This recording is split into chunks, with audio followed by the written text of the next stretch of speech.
How to sign a document using DocuSign. Hi everyone, welcome back to our channel. In this video I'm going to show you the ways to sign a document using DocuSign.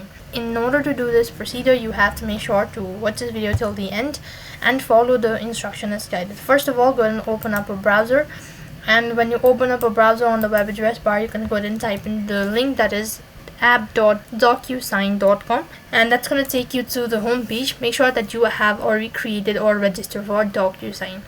So when you're logged in, by default it's going to direct you to the home page. First thing, you can just go ahead and verify your account and finish setting up your ID as well. So go through it, and when you're on this page, this is how it's going to look like. So right on this page you'll be able to find the document that you have to sign. So you can just go ahead and click on the start button, and when you do that, then you can go ahead and sign a document. And that's how simple it is to sign a document using DocuSign. So that's it for this video. I hope the video was helpful. Make sure to like, share and subscribe to our channel. Thank you for watching. See you in the next video.